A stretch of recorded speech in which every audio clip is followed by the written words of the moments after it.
ஓம் சாந்தி 17/12/2023 அவ்யக்த பாப்தாதா திருப்புதல் தேதி 6/3/1997. சிவ ஜெயந்தியின் பரிசு கடின உழைப்பை விட்டு மகத்துவத்தின் ஊஞ்சலில் ஆடுங்கள். இன்று சுயம் சிவதந்தை தம்முடைய நாலாபுரத்திலிருந்து வந்துள்ள குழந்தைகளுடன் தமது ஜெயந்தியை கொண்டாட வந்துள்ளார்.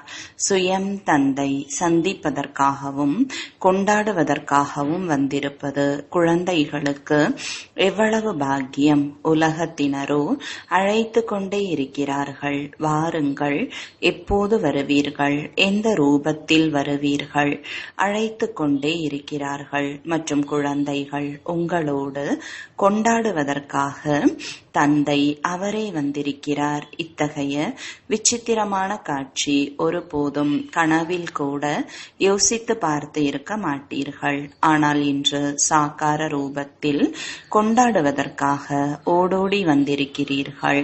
தந்தையும் நாலாபுரத்திலும் உள்ள குழந்தைகளை பார்த்து மகிழ்ச்சி அடைந்து கொண்டு இருக்கிறார். ஆஹா சாலிகிராம குழந்தைகளே, ஆஹா ஆஹா சாக்கார சொரூபதாரி, வரப்போகும் ஃபரிஷ்தாவிலிருந்து தேவதை ஆக இருக்கும் குழந்தைகளே, ஆஹா பக்த குழந்தைகள் மற்றும் ஞானம் நிறைந்த குழந்தைகளாகிய உங்களுக்கு இடையில் எவ்வளவு வேறுபாடு! பக்தர்கள் பாவனையின் அல்பகால பலனை பெற்று மகிழ்ச்சி அடைகிறார்கள். ஆஹா ஆஹா என்ற பாடலை கொண்டாடி கொண்டே இருக்கிறார்கள். ஆனால் ஞானம் நிறைந்த குழந்தைகளாகிய நீங்கள் கொஞ்சம் அல்பகால பலன் இல்லை, ஆனால் தந்தையிடமிருந்து முழு ஆஸ்தி பெற்று ஆஸ்திக்கு அதிகாரி ஆகிவிடுகிறீர்கள். ஆக பக்த ஆத்மாக்களுக்கும் மற்றும் ஞானம் நிறைந்த ஆத்மாக்கள் உங்களுக்கும் இடையில் எவ்வளவு வேறுபாடு! பக்தர்களும் கொண்டாடவே செய்கிறார்கள், நீங்களும் கொண்டாடுவதற்காக வந்திருக்கிறீர்கள். ஆனால் கொண்டாடுவதில் எவ்வளவு வேறுபாடு! சிவ ஜெயந்தி கொண்டாட வந்து இருக்கிறீர்கள் அல்லவா? ஓடோடி வந்திருக்கிறீர்கள். சிலர் அமெரிக்காவில் இருந்து, சிலர் லண்டனில் இருந்து, சிலர் ஆஸ்திரேலியாவில் இருந்து, சிலர் ரஷ்யாவில் இருந்து எவ்வளவு அன்போடு வந்து சேர்ந்து இருக்கிறீர்கள்.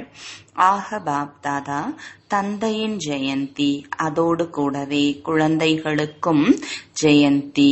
ஆக தந்தையோடு கூடவே குழந்தைகளின் ஜெயந்திக்காகவும் வாழ்த்துக்கள், வாழ்த்துக்கள், வாழ்த்துக்கள்.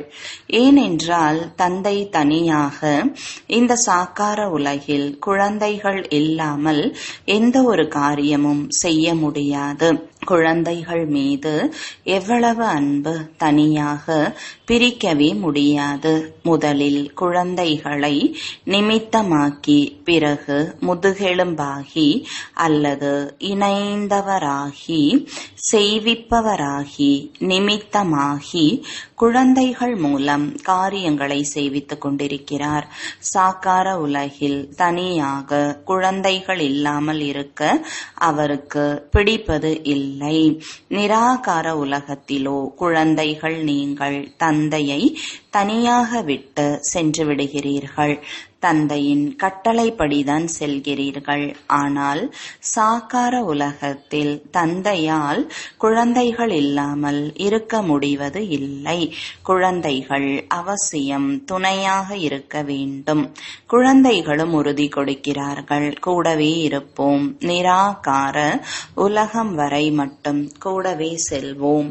பாப்தாதா பார்த்து கொண்டு இருந்தார். குழந்தைகள் அனைவருக்கும் பாபாவின் விழாவை கொண்டாடுவதற்கான ஊக்கம் உற்சாகம் எவ்வளவு உள்ளது! ஆக பாபாவும் கூட பாருங்கள், குழந்தைகளின் அன்பில் உங்களோடு சாக்கார ஷரீரத்தை கடனாக எடுத்து வந்து சேர்ந்து இருக்கிறார். இதைதான் அலௌகீக அன்பு என்று கூறுவது. குழந்தைகள் பாபா இல்லாமல் இருக்க முடியாது, பாபாவும் குழந்தைகள் இல்லாமல் இருக்க முடியாது. அன்பும் அதிகம் உள்ளது, அதோடு விலகி இருப்பதும் கூட அதிகம். எனவே பாபாவின் புகழே விலகியவராகவும் அன்பானவராகவும் இருப்பவர் என்பதுதான். குழந்தைகள் பாபாவுக்காக அநேக விதமான பரிசுகள், வாழ்த்து அட்டைகள், ஏதேனும் பொருட்கள், மனதின் ஊக்கத்தின் கடிதங்கள் என்னவெல்லாம் கொண்டு வந்திருக்கிறார்களோ பாபாவிடம் இன்று வதனத்தில் அனைத்து பரிசுகளின் மியூசியம் வைக்கப்பட்டு உள்ளது. உங்களது அருங்காட்சியகம் சேவைக்கு என்று உள்ளது. பாபாவின் அருங்காட்சியகம் அன்பிற்கானது. ஆக என்னவெல்லாம் அனைவரும் கொண்டு வந்து இருக்கிறீர்களோ அல்லது அனுப்பி இருக்கிறீர்களோ அனைவரின் அன்பு நிறைந்த பரிசு பொருட்கள் பாபாவிடம் இப்போதும் கூட அருங்காட்சியமாக வைக்கப்பட்டுள்ளது.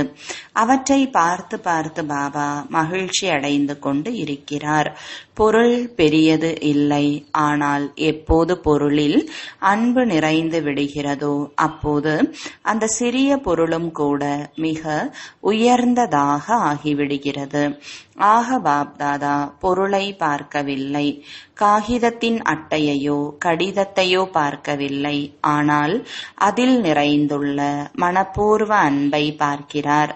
எனவே கூறினார், பாபாவிடம் அன்பின் அருங்காட்சியகம் உள்ளது.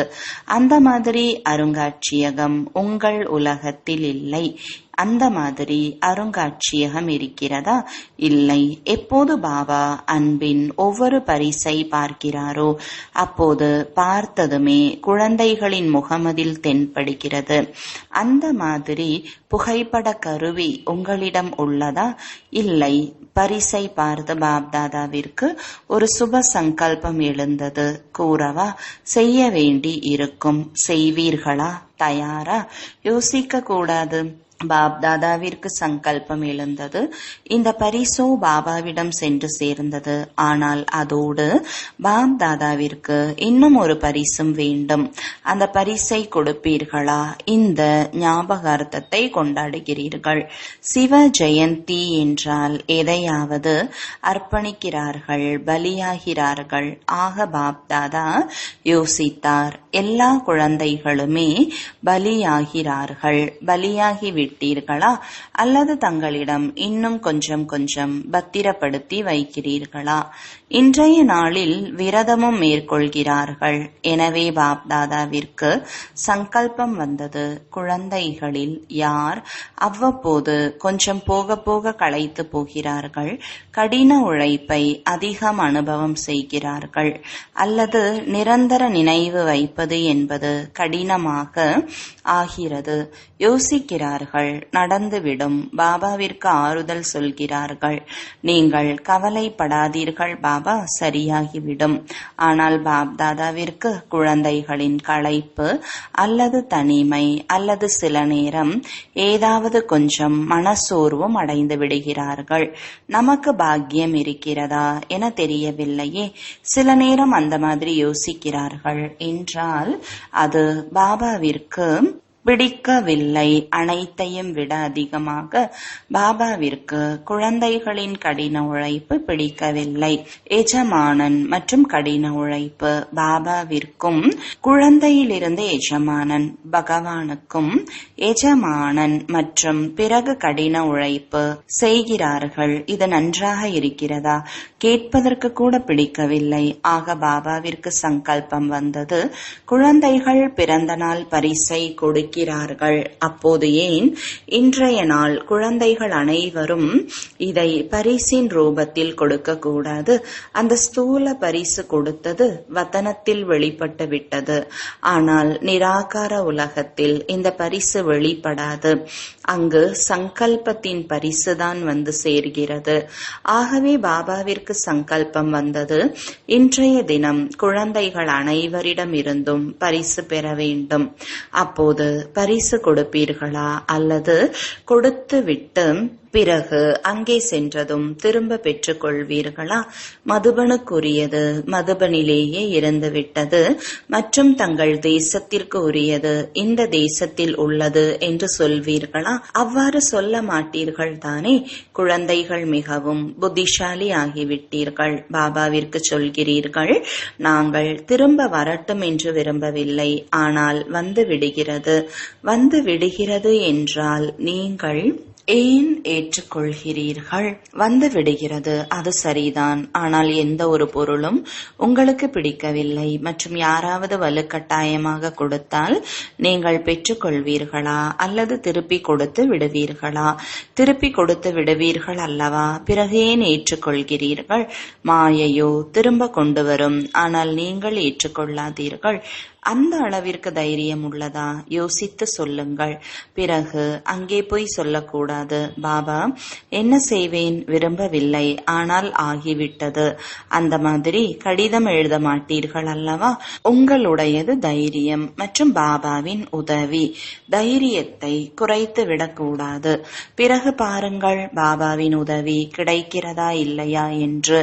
அனைவருக்கும் அனுபவம் உள்ளது. தைரியம் வைப்பதால் பாபாவின் உதவி சமயத்தில் கிடைக்கிறது மற்றும் கிடைக்கத்தான் செய்யும். இது உறுதி. தைரியம் உங்களுடையது, உதவி பாபாவினுடையது. ஆக சங்கல்பம் என்னவாயிற்று? முகத்தை பார்த்து கொண்டு இருக்கிறார்.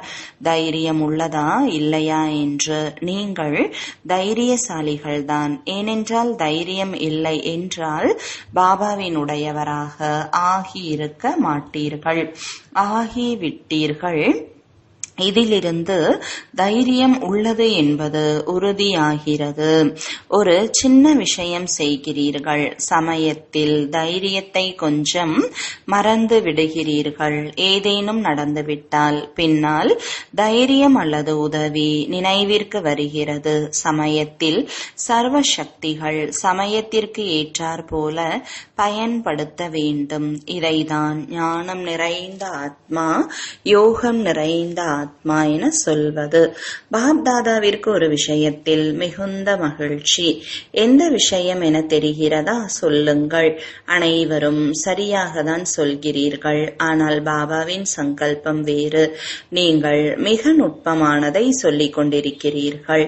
ஞானம் நிறைந்தவர்களாக ஆகிவிட்டீர்கள் அல்லவா? பாப்தாதா மகிழ்ச்சி அடைந்து கொண்டு இருந்தார். அநேக குழந்தைகள் கடிதம் மற்றும் துண்டு காகிதத்தில் எழுதியுள்ளனர், நான் 108 வருவேன். அநேக கடிதங்கள் வந்துள்ளன. பாப்தாதா யோசித்தார், இவ்வளவு பேர் 108 வருவார்கள் என்றால் 5 மாலைகள் தயார் செய்ய வேண்டியிருக்குமே. அப்பொழுது 5, 6, 7, 8 நூல்களின் மாலை தயார் செய்யலாம் அல்லவா? யார் சங்கல்பம் செய்தார்களோ, லட்சியம் வைத்தார்களோ மிக நல்லது. ஆனால் இந்த சங்கல்பத்தை இடையிடையில் திடமாக்கிக் கொண்டே இருக்க வேண்டும். தொய்வாக விட்டுவிடக்கூடாது. மாயை வந்துவிட்டது, இப்போது வருவோமா இல்லையா தெரியவில்லையே என்று சொல்ல மாட்டீர்களே. தெரியவில்லை என்று சொல்லக்கூடாது. வரத்தான் வேண்டும் என தெரிந்து கொண்டு விட்டீர்கள். உறுதி தன்மையின் முத்திரை இட்டுக்கொண்டே இருங்கள். ஆம், நான் வரத்தான் வேண்டும். எது நடந்தாலும் எனக்கு அசையாத இடைவிடாத நம்பிக்கை உள்ளது. அந்த மாதிரி அசைக்க முடியாத இடைவிடாத நம்பிக்கை உள்ளதா? அப்படியானால் மாயையை அசைத்து பார்ப்பதற்காக அனுப்பட்டுமா? வேண்டாவா? பயப்படுகிறீர்களா? மாயை உங்களிடம் பயப்படுகிறதா? நீங்கள் மாயையிடம் பயப்படுகிறீர்களா? மாயை தனக்கான வாசலை பார்க்கிறது.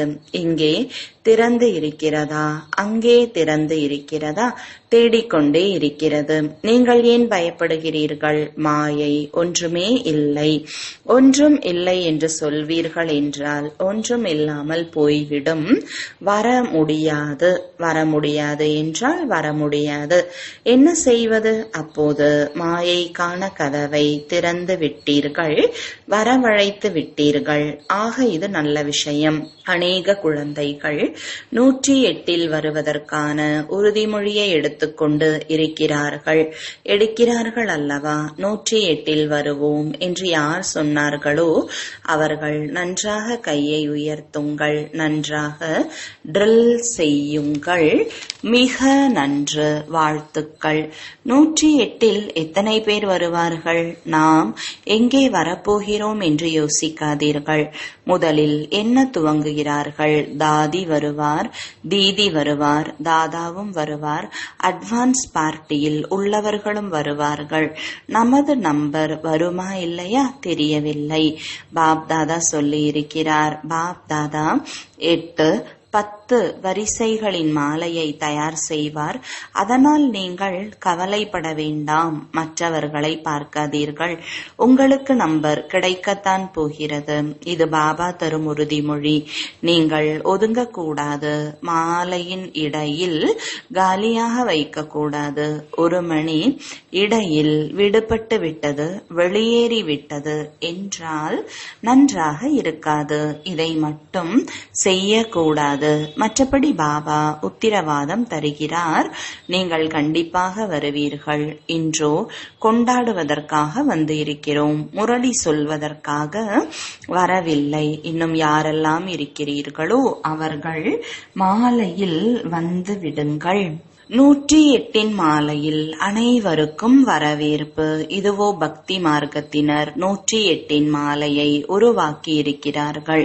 பாப்தாதாவோ எத்தனை வேண்டுமானாலும் அதிகரிக்க முடியும்.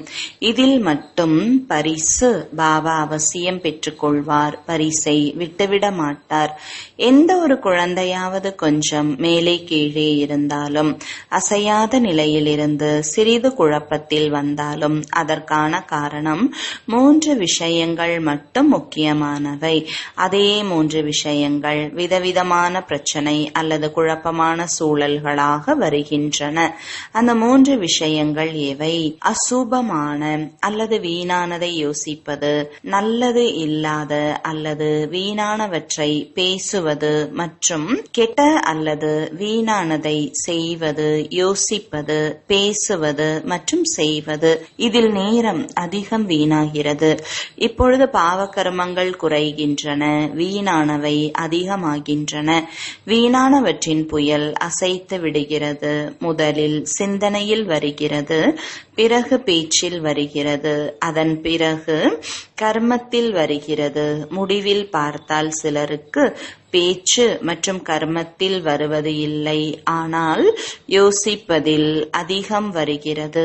உருவாக்குவதற்கான சமயம் யோசிப்பதில் கழிந்து விடுகிறது. ஆக பாப்தாதா இன்று இந்த 3 விஷயங்கள் யோசிப்பது, பேசுவது மற்றும் செய்வது, இவற்றின் பரிசை அனைவரிடம் இருந்தும் பெற விரும்புகிறார். தயாரா? யார் கொடுத்து விட்டார்களோ அவர்கள் கை உயர்த்துங்கள். கைகளின் வீடியோ நல்லபடியாக ஒவ்வொரு பக்கமும் எடுங்கள். பெரிதாக கை உயர்த்துங்கள். ட்ரில் செய்வது இல்லை, அதனால் பாரமாகி விடுகிறீர்கள். நல்லது, அனைவரும் இதை கொடுத்து விட்டார்கள், திரும்ப பெற்றுக்கொள்ளக்கூடாது. வாயிலிருந்து வெளிப்பட்டு விட்டது. என்ன செய்வது என்று சொல்லக்கூடாது. வாயின் மீது திட சங்கல்பத்தின் பட்டன் போட்டு விடுங்கள். திட சங்கல்பத்தின் பட்டன் இருக்கிறது அல்லவா? ஏனென்றால் பாப் தாதாவிற்கு குழந்தைகளிடம் அன்பு இருக்கிறது. அன்பின் அடையாளம் அன்புள்ளவரின் கடினமான உழைப்பை பார்க்க விரும்புவதில்லை. பாப் தாதாவோ இந்த சமயம் இதையே யோசிக்கிறார். பாப் தாதா சாகாரத்தில் சென்று கொஞ்சம் பேச வேண்டும். ஆனால் இப்போதோ ஆகாரி, நிராகாரி, அனைவரும் முற்றிலும் உழைப்பிலிருந்து விலகி அன்பின் ஊஞ்சலில் ஆடிக்கொண்டு இருங்கள். அன்பின் ஊஞ்சலில் ஆடிக்கொண்டு இருப்பீர்கள் என்றால் உழைப்பு முடிந்து போகும். உழைப்பை முடித்துவிட வேண்டும் என்று யோசிக்காதீர்கள். அன்பின் ஊஞ்சலில் அமர்ந்து விடுங்கள். கடின உழைப்பு தானாகவே விடுபட்டுவிடும். விடுபடுவதற்கான முயற்சியை செய்யாதீர்கள். அமர்வதற்கு ஆடுவதற்கு முயற்சி செய்யுங்கள். சிவ ஜெயந்தி என்றால் குழந்தைகளின் உழைப்பு முடிவதற்கான ஜெயந்தி. சரிதானே? பாபாவிற்கும் குழந்தைகள் மீது நம்பிக்கை உள்ளது. தெரியவில்லை எப்படி ஒரு சிலர் விலகி விடுகிறார்கள். அது பாபாவிற்கும் தெரிவது இல்லை. குடை நிழலின் கீழ் அமர்ந்து இருங்கள். பிராமண வாழ்க்கையின் பொருளே ஊஞ்சலில் ஆடுவது. மாயையில் அல்ல, மாயையும் ஆட்டுவிக்கிறது. அமிர்த வேளையில் பாருங்கள், மாயை அப்படி ஆட்டுகிறது. சூக்ஷ்ம வதனத்திற்கு வருவதற்கு பதிலாக, நிராகார உலகத்திற்கு வருவதற்கு பதிலாக நித்ரா லோகத்திற்கு சென்று விடுகிறார்கள். யோகா டபுள் லைட் ஆக்குகிறது, ஆனால் தலை பாரமாகி விடுகிறது என கூறுகிறார்கள். ஆக மாயையும் ஊஞ்சலாட்டுகிறது. ஆனால் மாயையின் ஊஞ்சலில் ஆடக்கூடாது. அரை கல்பமாக மாயையின் ஊஞ்சலில் நன்றாக ஆடி பார்த்து இருக்கிறீர்கள் அல்லவா? என்ன கிடைத்தது? ஏதாவது கிடைத்ததா என்ன? களைத்து போனீர்கள். இப்பொழுது அத்தீந்திரிய சுகத்தின் ஊஞ்சலில் ஆடுங்கள். மகிழ்ச்சியின் ஊஞ்சலில் ஆடுங்கள். சக்திகளின் அனுபவங்கள் என்ற ஊஞ்சலில் ஆடுங்கள். அத்தனை ஊஞ்சல்கள் உங்களுக்கு கிடைத்துள்ளன. அவை இளவரசர் இளவரசிக்கு கூட கிடைக்காது. எந்த ஊஞ்சலில் வேண்டுமானாலும் ஆடுங்கள். இப்போது அன்பின் ஊஞ்சலில், ஆனந்தத்தின் ஊஞ்சலில் ஆடுங்கள். இப்போது ஞானத்தின் ஊஞ்சலில் ஆடுங்கள். எத்தனை ஊஞ்சல்கள் கிடைத்துள்ளன? எண்ணற்றவை. எனவே ஊஞ்சலில் இருந்து கீழே இறங்காதீர்கள். செல்ல குழந்தைகள் என்றால் குழந்தையின் கால் மண்ணில் படக்கூடாது என்று தாய் தந்தை மடியில் அல்லது ஊஞ்சலில் அல்லது கம்பளத்தின் மீது வைப்பார்கள். மண்ணில் கால்படக்கூடாது என்பார்கள். அந்த மாதிரி நடக்கிறது அல்லவா? நீங்கள் எவ்வளவு செல்லமானவர்கள்! உங்களை போல செல்லமானவர்கள் வேறு யாரும் இருக்கிறார்களா? பரமாத்ம செல்ல குழந்தைகள் தேக உணர்வில் வருகிறார்கள் என்றால் தேகம் என்பது என்ன? மண் அல்லவா? தேகத்தை என்னவென்று சொல்கிறீர்கள்? மண். மண்ணோடு கலந்துவிடும். ஆக இது மண் அல்லவா? மண்ணின் மீது காலை ஏன் வைக்கிறீர்கள்? மண் நன்றாக இருக்கிறதா? குழந்தைகள் அநேகருக்கு மண் மிகவும் பிடித்து இருக்கிறது. அநேகர் மண்ணை உண்ணவும் செய்கின்றனர். ஆனால் நீங்கள் உண்ணக்கூடாது.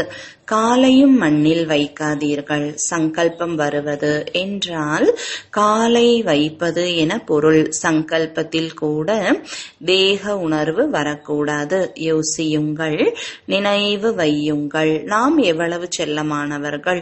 யாருடைய செல்லம் நாம்? சத்தியுகத்தில் கூட பரமாத்ம செல்லமாக இருக்க மாட்டீர்கள். அங்கே நாம் தெய்வீக ஆத்மாக்களின் செல்லமாக இருப்போம். ஆனால் இந்த சமயம் பரமாத்ம தந்தையின் செல்லங்கள் நீங்கள். ஆக குழந்தைகள் தைரியத்தின் கையால் பரிசை கொடுத்தீர்கள். அதற்காக பாப்தாதா நன்றி கூறுகிறார். நன்றி. நல்லது. நாலாபுரத்திலும் உள்ள மிகவும் பாக்கியம் நிறைந்த குழந்தைகள் சுயம் சிவபாபாவுடன் சிவ ஜெயந்தியை கொண்டாடி கொண்டு இருப்பவர்கள். அத்தகைய பல கோடி மடங்கு என்ன, எவ்வளவுதான் அதிகத்திலும் அதிகம் என சொன்னாலும் அதுவும் சிறிதுதான்.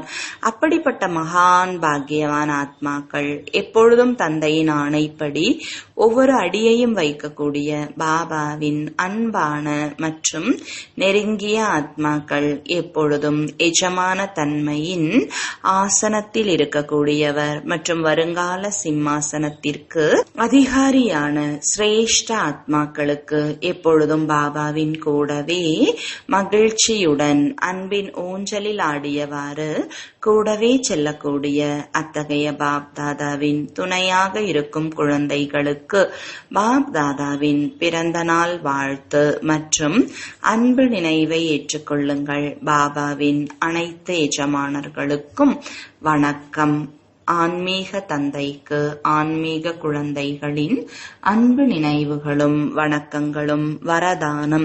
பிராமண வாழ்க்கையில் எப்பொழுதும் உழைப்பிலிருந்து விடுபட்டு இருக்கக்கூடிய அனைத்து பிராப்திகளாலும் நிரம்பியவர் ஆகுக. விளக்கம்: இந்த பிராமண வாழ்க்கையில் வள்ளல் விதிமுறைகளை கொடுக்கக்கூடியவர், வரங்களை வழங்கக்கூடியவர். இந்த 3 சம்பந்தங்களில் இவ்வளவு நிறைந்தவராக ஆகிறீர்கள். கடின உழைப்பு இல்லாமல் ஆன்மீக மகிழ்ச்சியில் இருக்க முடியும். தந்தையை வள்ளல் ரூபத்தில் நினைவு செய்வீர்கள் என்றால் ஆன்மீக அதிகாரி என்ற போதை இருக்கும். ஆசிரியர் ரூபத்தில் நினைவு செய்வீர்கள் என்றால் நான் இறை மாணவன் என்ற பாக்கியத்தின் போதை இருக்கும். மற்றும் சத்குரு ஒவ்வொரு அடியிலும் வரதானங்களால் நடத்தி கொண்டிருக்கிறார்.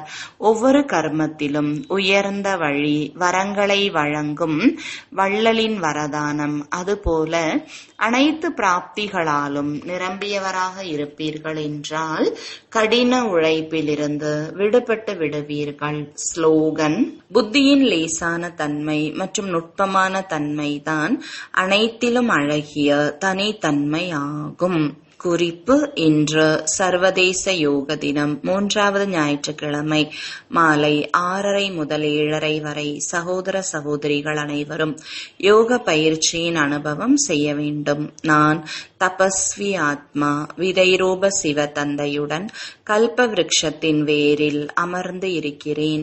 விதைரூப பாபாவிடமிருந்து கிடைத்த அனைத்து சக்திகள் என் மூலமாக முழு கல்ப விருட்சம் மற்றும் இலைகள் ரூப ஆத்மாக்கள் வரை சென்று சேர்ந்து கொண்டு இருக்கின்றன. இதன் மூலம் ஒவ்வொருவரும் தெய்வீக சக்தியின் அனுபவத்தை செய்து கொண்டு இருக்கிறார்கள். ஓம் சாந்தி.